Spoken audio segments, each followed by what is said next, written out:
আমি আমার কেউ নাই বা নাই তোমার নাই বা না। আসমানিরে দেখতে যদি তোমরা সবে চাও, রহিমউদ্দির ছোট্ট বাড়ি রসুলপুরে যাও।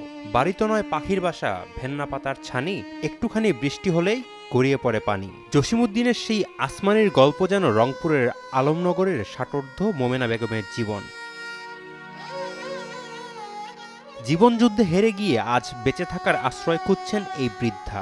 সন্তান নেই, স্বামীর মৃত্যুর পর বন্ধ হয়ে গেছে পানের দোকান। বয়সের ভারে নুয়ে পড়া মোমেনার দিন কাটছে মানুষের সহানুভূতির ওপর নির্ভর করে। আমি আমার কেউ নাই বা নাই তোমার নাই বা না। আগত বিক্রি করবা পাগলা হাঁটতে বা হাত পাড়া চোখে দেখো না, হাতে পাগলা ওই বেবে ভাত দেয় তাই খান, কারণে ভাত দিছে খাঙে নাই তাই আজকে খানো। রংপুর নগরীর আলমনগর রেলওয়ে বস্তিতে টিনের চালার ছোট্ট ঘরে কোনোরকম দিন কাটে মোমেনার। শোয়ার চৌকিতে নেই তোষক, নেই কোনো উষ্ণতার ব্যবস্থা। বৃষ্টি হলে চালের ফুটো দিয়ে ঝরঝর করে ঘরে পানি ঢুকে।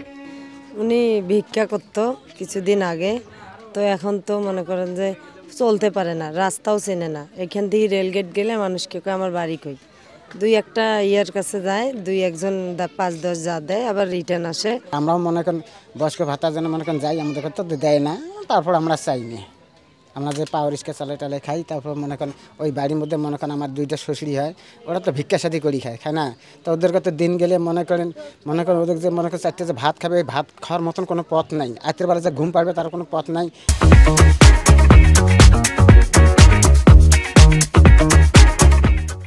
সরকারি সহায়তার আশায় বুক বাঁধলেও এখনো কোনো সাহায্য পাননি মোমেনা। নেই বয়স্ক ভাতা, নেই কোনো ভরসা। প্রতিবেশীরা সরকারি সহায়তার ব্যবস্থা করার চেষ্টা করেও ব্যর্থ হয়েছেন। তবে সমাজসেবা কার্যালয় থেকে জানানো হয় দ্রুতই এই বিষয়ে প্রয়োজনীয় ব্যবস্থা নেওয়া হবে।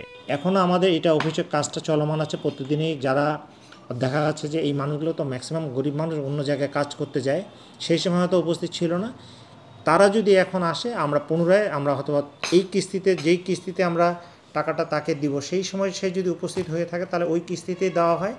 আর যদি সে ওই কিস্তিতে সময় না আসে, পরবর্তী সময় আসে, তাহলে আমরা পরবর্তী কিস্তিতে তাকে ইনক্লুড করার আমরা এই কাজটা, প্রতিস্থাপনের কাজটা অব্যাহত রেখেছি। এই কাজটা আমাদের একটা চলমান একটা কাজ। আমরা চাই না যে কোনো মানুষ ভাতা আগে পেয়েছে এখন পায় না, এরকম আমাদের নলেজে যদি এসে থাকে, আমরা এটা তাৎক্ষণিকভাবে আমরা এটা ব্যবস্থা নিচ্ছি। বয়সের ভারে নুয়ে পড়াই জীবনের চরম বাস্তবতা। কিন্তু এই নুয়ে পড়া যখন অসহায়ত্বে পরিণত হয়, তখন জীবন হয়ে ওঠে বেদনার। মোমেনার মতো মানুষদের কষ্ট লাঘবে সরকারের পাশাপাশি সমাজের সকলকে এগিয়ে আসতে হবে।